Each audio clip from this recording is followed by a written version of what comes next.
The moment the captain struck her, everything changed, and for a brief second the entire cabin fell into a silence so complete it felt unnatural, like the air itself had been pulled out of the room. People who had spent their lives flying, who had seen arguments, delays, even emergencies at 30,000 feet, would later say they had never witnessed anything like that moment. Not because of the slap alone, but because of the look on her face afterward, calm, steady, almost knowing, as if what had just happened confirmed something she had already suspected long before she ever stepped onto that plane. The man who stood over her believed he had just asserted control, that he had restored order the way he had done countless times across nearly 3 decades in the cockpit. But what he didn't understand, what no one in that cabin could have fully understood yet, was that in a single impulsive action, he had just triggered a chain of events that would dismantle everything he had spent his life building, piece by piece. Reputation, career, and legacy, all of it beginning to slip away before the aircraft had even left the gate. Passengers would later recall how ordinary everything felt just minutes earlier: the quiet rustle of newspapers, the low hum of conversation, the routine comfort of first class where expectations were high and disruptions were rare, and how quickly that sense of normalcy shattered. Some would say they knew instantly that something was wrong, not just with the situation, but with the assumption behind it, the certainty in the captain's voice when he told her she didn't belong, the confidence of a man who had never been challenged in a way that truly mattered. And yet the woman he confronted did not respond the way most people would. There was no panic, no raised voice, no attempt to explain herself in a way that begged for approval. Instead there was patience, a quiet restraint that seemed almost out of place given what was unfolding around her, as if she were allowing the situation to reach its natural conclusion before saying anything at all.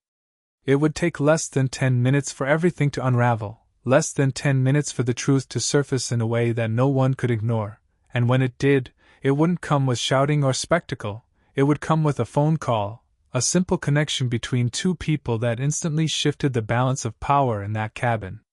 The same man who had spoken with absolute authority would find himself unable to form a coherent sentence. The same crew who had stood frozen would begin to understand the magnitude of what had just taken place, and the same passengers who had watched in silence would realize they had just witnessed something that would reach far beyond a single flight. But the real story was never just about a confrontation in first class. It was about how a system allowed it to happen, how assumptions went unchallenged, how behavior that should have been corrected years earlier was instead overlooked, explained away, or quietly dismissed. Because this wasn't the first time something like this had happened, not for the captain, and not for the airline.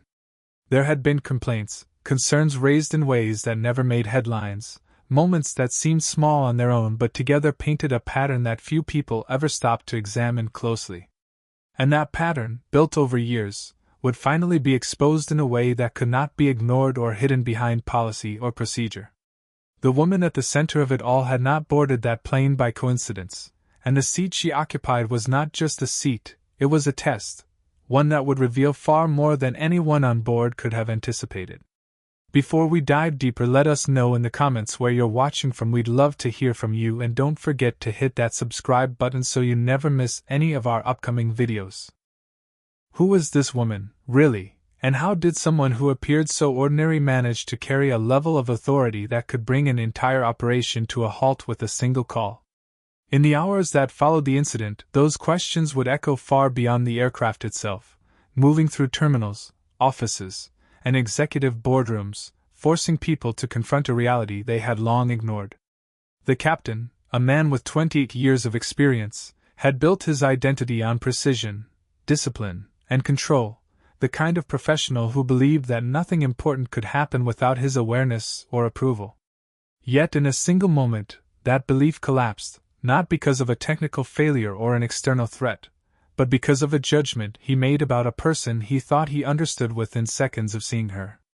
And that is what makes this story so unsettling, because it raises a question that extends beyond one flight, one airline, or even one individual. How does someone with decades of training and responsibility make a decision so irreversible, so publicly damaging, in a matter of seconds, and more importantly, why did no one stop it before it reached that point? The people who watched it unfold would later struggle to explain their own silence, their hesitation, the way they deferred to authority even when something felt wrong.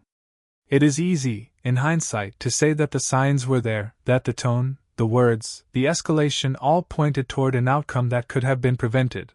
But in real time, those moments move quickly, and the weight of hierarchy can make even the most obvious missteps seem difficult to challenge. The woman at the center of it all, however, did not hesitate, did not react impulsively, and did not attempt to argue her way out of the situation.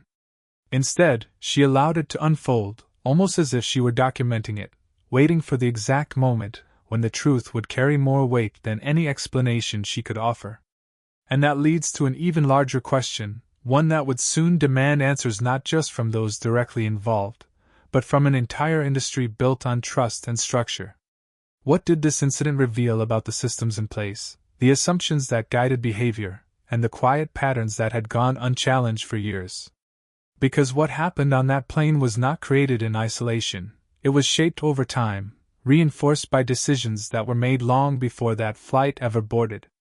Words like power, prejudice, and control would soon be used to describe what took place, but those words alone do not capture the full scope of what was uncovered in the days that followed. The real question, the one that would linger long after the headlines faded, is whether this was simply one man's mistake, or something much larger that had been waiting to be exposed.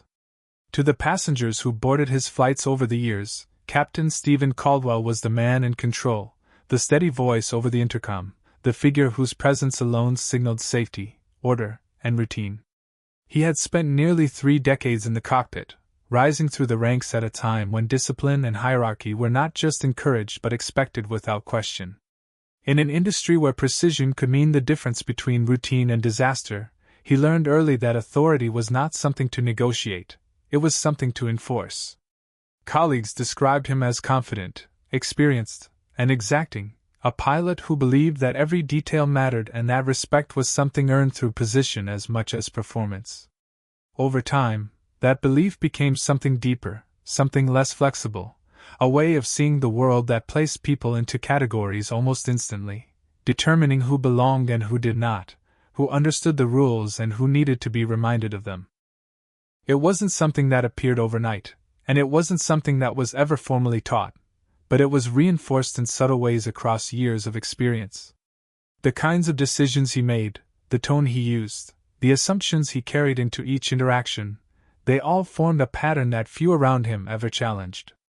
Complaints had surfaced from time to time, concerns raised quietly by passengers who felt dismissed or treated unfairly, but they rarely gained traction.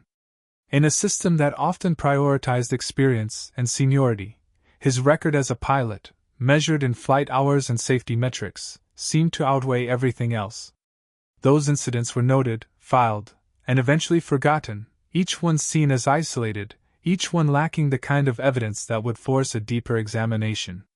And so the pattern continued, unbroken and largely unquestioned, building toward a moment that no one had fully anticipated. On the other side of that encounter was Natalie Ellison, a woman who, at first glance, appeared to exist far outside the world that Captain Caldwell believed he understood. She moved through the airport without drawing attention, dressed in a way that seemed deliberately understated, a loose hoodie, worn sneakers, nothing that signaled status or importance. To most people passing by, she was just another traveler, someone blending into the rhythm of early morning departures and crowded terminals. But what stood out, if anyone had taken the time to notice, was not what she wore, but how she carried herself. There was a quiet awareness in the way she observed her surroundings, a sense that she was not simply moving through the environment but studying it, taking in details that others overlooked. She spoke little, kept to herself, and avoided unnecessary interaction, not out of discomfort, but out of intention.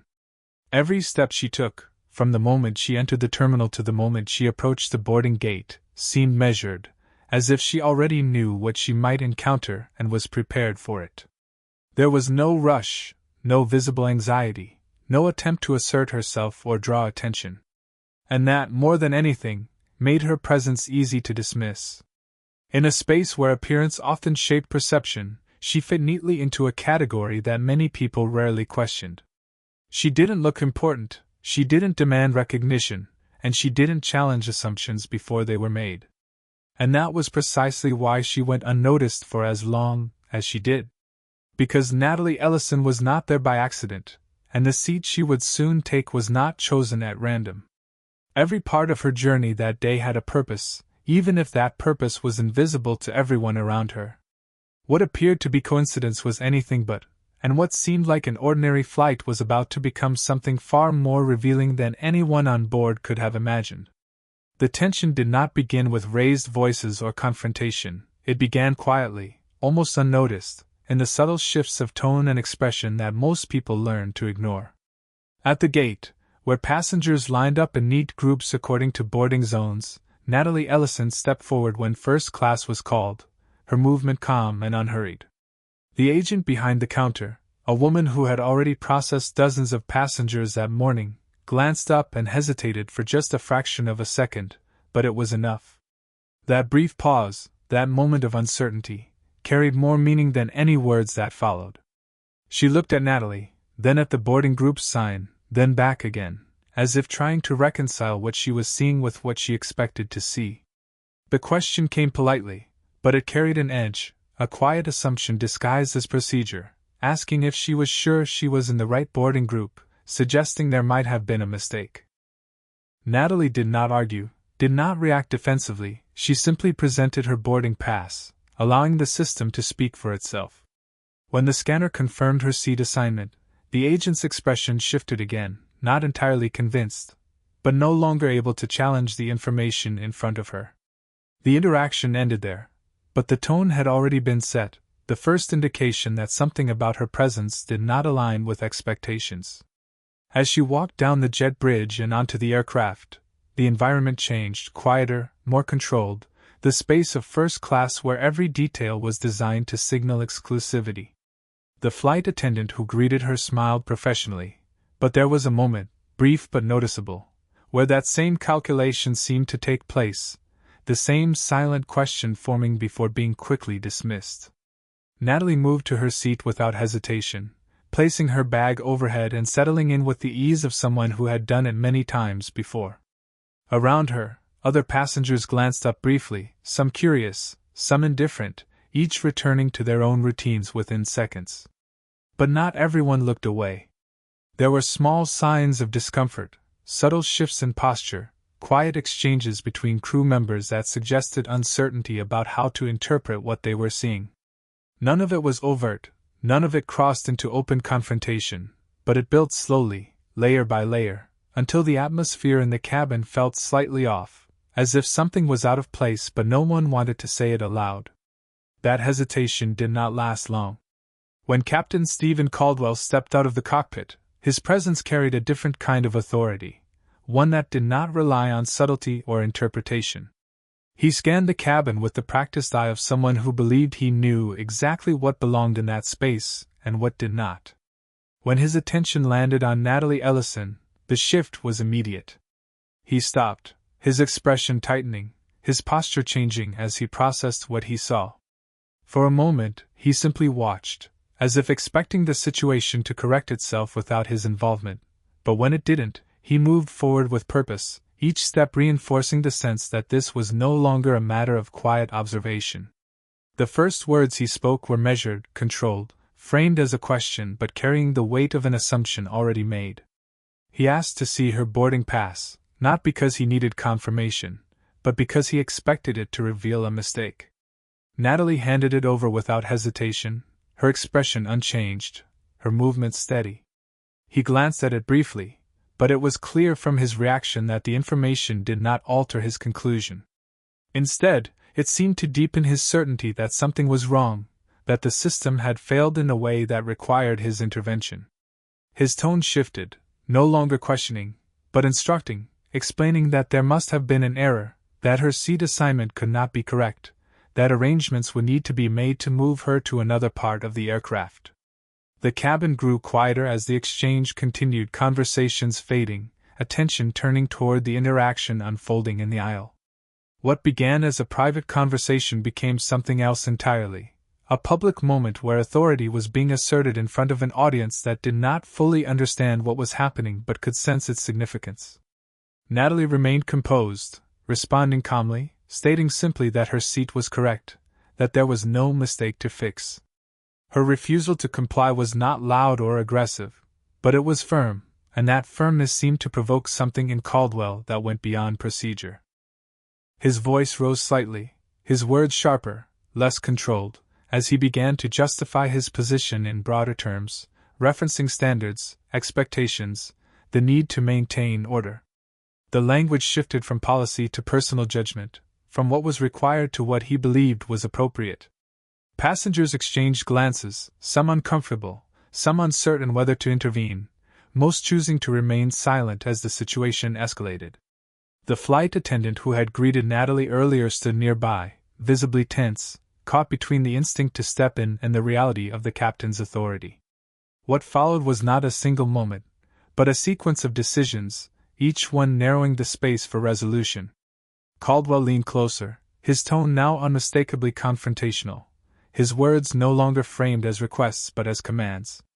He instructed her to gather her belongings, to move, to comply with his direction. Natalie did not move. She did not raise her voice, did not argue beyond repeating the same simple statement, that her seat was assigned, that she was not going anywhere. That refusal, quiet as it was, seemed to carry more weight than any argument could have, and it pushed the situation to a point where something had to give. The silence in the cabin deepened, the kind of silence that signals anticipation, that sense that something is about to happen even if no one can say exactly what. Caldwell's composure began to slip, the control he had relied on for so many years giving way to frustration, then to anger. His movements became sharper, less measured, his presence more imposing as he stood over her, expecting compliance and finding none. And then, in a moment that would be replayed, analyzed, and remembered long after the flight itself was forgotten, he acted. And then he made the worst decision of his career. The sound of that slap didn't just echo across the cabin, it shattered the illusion of control that had defined Captain Steven Caldwell's entire career. For a few seconds after it happened, nobody moved. Not the flight attendants, not the passengers, not even Caldwell himself. It was as if time had stalled midair, suspended between disbelief and consequence. The woman in seat 1A, Natalie, didn't cry out, didn't argue, didn't even raise her voice. She simply turned her head back slowly, her expression steady, her breathing controlled, as though she had been expecting something like this all along. Around her, the cabin began to stir with whispers, with gasps, with the kind of tension that only comes when people realize they've just witnessed something that can't be undone. A line had been crossed, and everyone on that aircraft knew it. But what they didn't know was just how far-reaching the consequences would be. Caldwell tried to regain control of the moment, his voice louder now, sharper, filled with the kind of authority he had relied on for nearly 3 decades. He justified his actions out loud, not just to the passengers, but to himself, as if saying the words firmly enough could make them true. He spoke about protocol, about safety, about maintaining order on his aircraft. But the words didn't land the way they once would have. The energy in the cabin had shifted. People were no longer looking at him with trust, they were looking at him with doubt. And Natalie, she remained seated, one hand lightly touching her lip, her gaze fixed forward, calm in a way that didn't match the situation. It wasn't defiance. It was something deeper. Something quieter. Something that made a few passengers exchange uneasy glances, as if they were beginning to sense that this moment wasn't going to end the way anyone expected. Then, without raising her voice, Natalie spoke. She asked the flight attendant Sarah to hand her phone back. Her tone was polite, almost gentle, which only made the tension in the room feel heavier. Sarah hesitated for a fraction of a second before complying, her hands visibly shaking as she retrieved the device.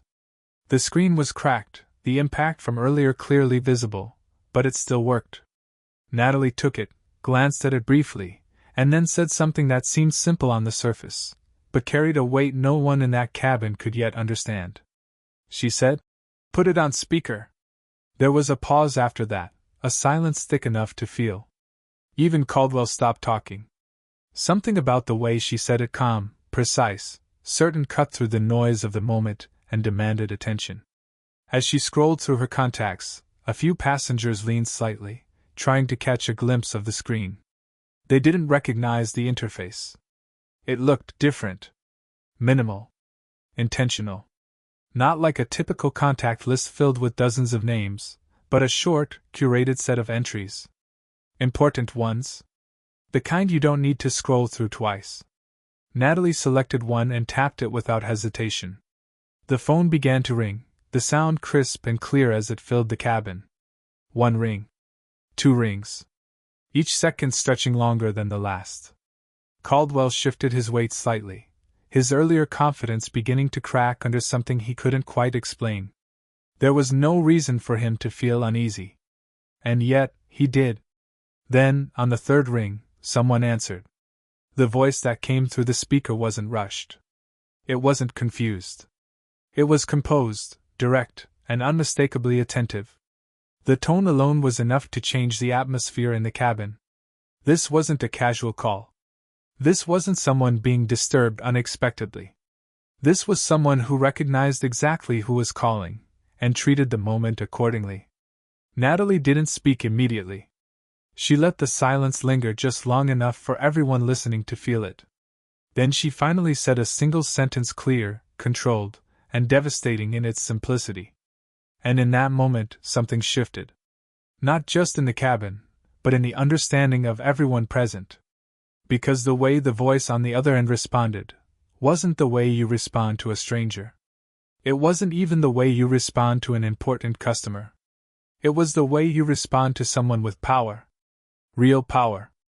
And as the conversation continued, the realization began to spread quietly through the cabin, moving from one passenger to another like a ripple. People weren't speaking, but you could see it in their faces. Confusion turning into recognition. Recognition turning into disbelief. And Caldwell, he heard it too. Every word. Every shift in tone. Every subtle detail that didn't add up to the version of reality he had constructed just minutes earlier. Because this wasn't just a complaint. This wasn't just a call for help. This was something else entirely. And then, the word that changed everything was spoken. The word didn't arrive with drama. It wasn't shouted, and it didn't need to be. It was delivered plainly, almost casually, as if it were the most obvious truth in the world. Owner. For a moment, the cabin didn't react. It was as though the meaning of that single word needed time to settle, to find its place in a reality that, seconds earlier, had seemed so certain. Then it landed. Not all at once, but in waves. A quiet shift in posture. Eyes widening. Heads turning toward Natalie, then toward Captain Steven Caldwell, and back again. The hierarchy that had defined that space just minutes before began to collapse without a single physical movement. Because suddenly, the woman he had dismissed, challenged, and ultimately struck, wasn't beneath his authority at all. She was above it. Caldwell's expression changed first. The confidence that had once anchored him was gone, replaced by something far less stable. His mouth opened slightly, as if searching for words that refused to come. For 28 years, he had operated in a world where his authority was rarely questioned, where his decisions carried weight simply because of his position. But now, in the span of a single conversation, that foundation had been stripped away. He tried to speak, to correct the situation, to reassert control, but the dynamic had already shifted beyond his reach. The voice on the phone, calm, respectful, immediate, confirmed what no one in that cabin had expected. Natalie wasn't just connected. She wasn't just influential. She was the one who made the final decisions. And everyone, including Caldwell, could hear it. The silence that followed wasn't empty. It was heavy with realization.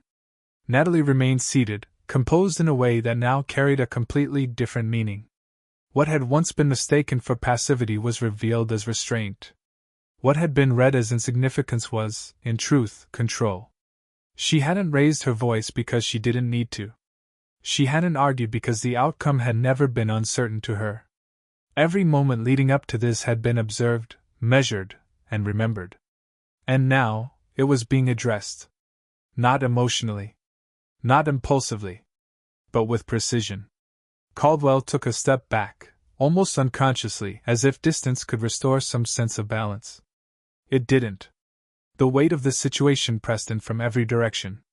The passengers who had once looked to him for leadership were now watching him with a different kind of attention.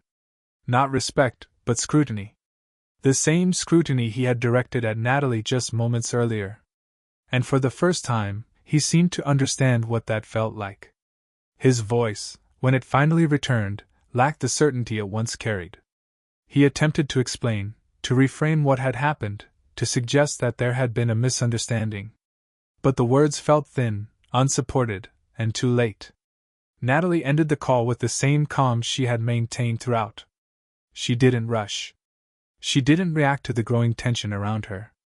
She simply placed the phone down and looked forward, as if the next steps were already in motion. And they were. Because within minutes the consequences that had once seemed distant became immediate. Instructions had been given. Actions had been set in place.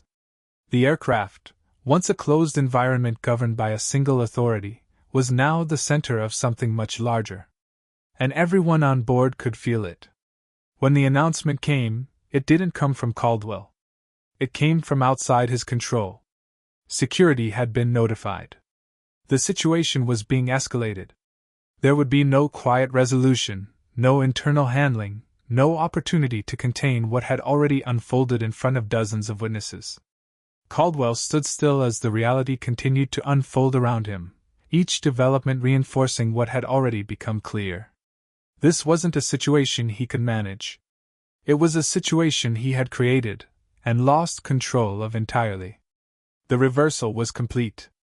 The authority he had relied on had not only failed him, it had exposed him. And the consequences were no longer theoretical. They were immediate, visible, and irreversible.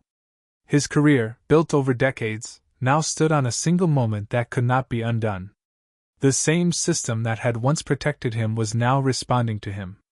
And it was doing so without hesitation. But the impact didn't stop with him.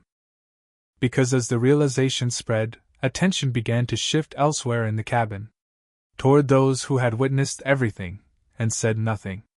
Among them, a figure who had carried influence of his own. A man accustomed to being heard, to shaping outcomes, to operating within systems of power. And yet, in that critical moment, he had remained silent. That silence, once unnoticed, now carried weight. Because in a situation defined by authority, inaction becomes a form of participation. Natalie didn't need to call it out directly. The shift in attention did it for her. The same question began to form in the minds of those watching. Not just what had happened, but who had allowed it to happen. And why? Because this wasn't just about one decision. It wasn't just about one moment. And it certainly wasn't just about one man. What happened on that aircraft didn't end when Captain Steven Caldwell was removed from the cabin. In many ways, that moment was only the beginning. Because once the immediate shock settled, once the statements were taken and the headlines began to form, a deeper question started to surface. How had it been allowed to reach that point at all? Investigators didn't just look at the incident. They looked at the history. And what they found wasn't a single, isolated failure. It was a pattern. Complaints that had been filed over the years. Concerns raised quietly, documented briefly, and then resolved without meaningful change.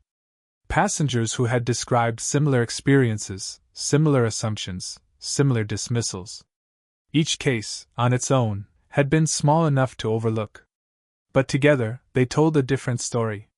One that pointed not just to an individual, but to a culture that had normalized certain behaviors for far too long.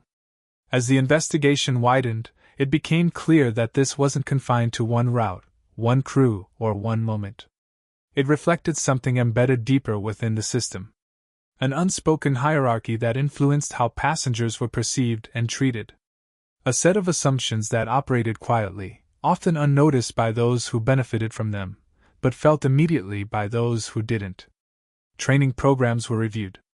Policies were examined. And for the first time, the gap between what the airline claimed to stand for and what passengers actually experienced was laid out in full. It wasn't comfortable. It wasn't easy to address. But it couldn't be ignored anymore. Because now, there was visibility. Now, there was accountability.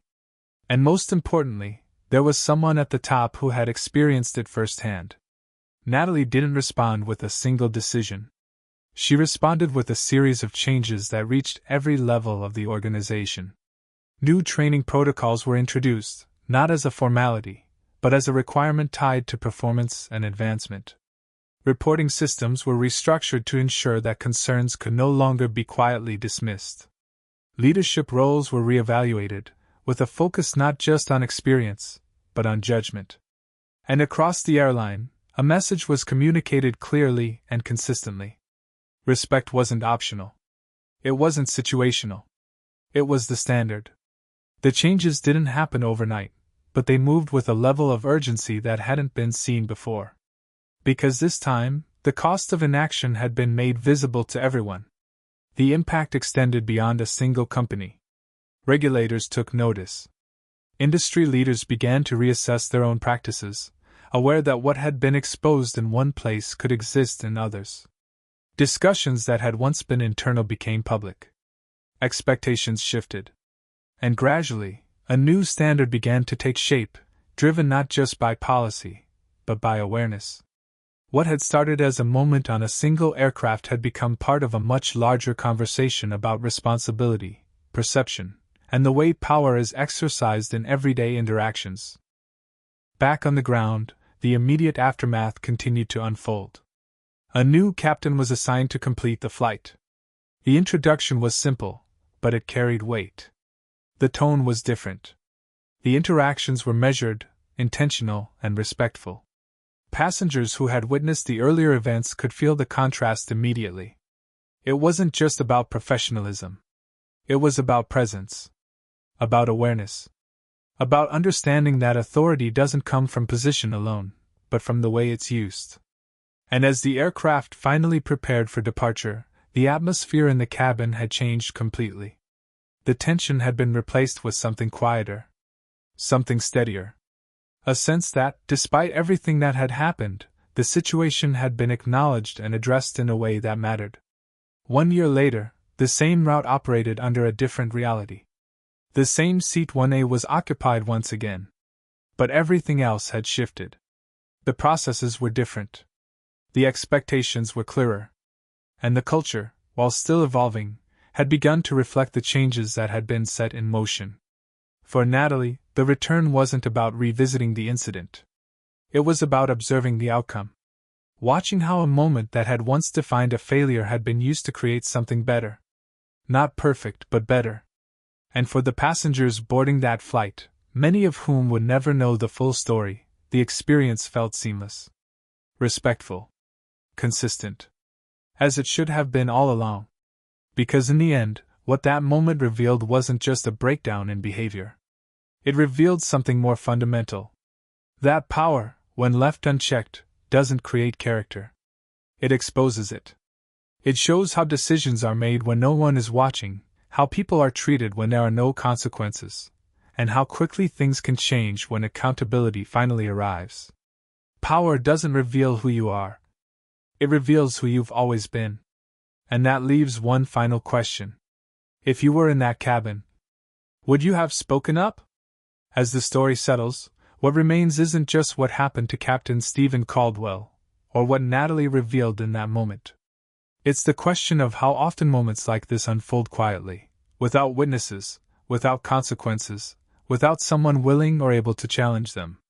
Because this time, the outcome was visible. This time, the balance of power shifted in a way that forced accountability. But what about the times when it doesn't? What about the moments that pass unnoticed, where decisions are made, judgments are formed, and no one steps in to question them?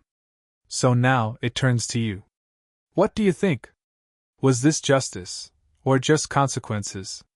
And if you had been sitting in that cabin, watching everything unfold in real time, would you have stepped in, or stayed silent? Because the truth is, most people don't expect to be in situations like that. They don't expect to be the one who has to decide whether to speak or stay quiet. But when those moments come, they define more than just the outcome. They define the environment everyone else has to live in. If this story made you reflect, if it made you question how power is used and how quickly it can shift, let us know in the comments. Your perspective matters more than you think, and conversations like this are where real awareness begins. And if this story stayed with you, there's another one you need to hear next. Because in our next story, the person everyone trusted was hiding something far worse.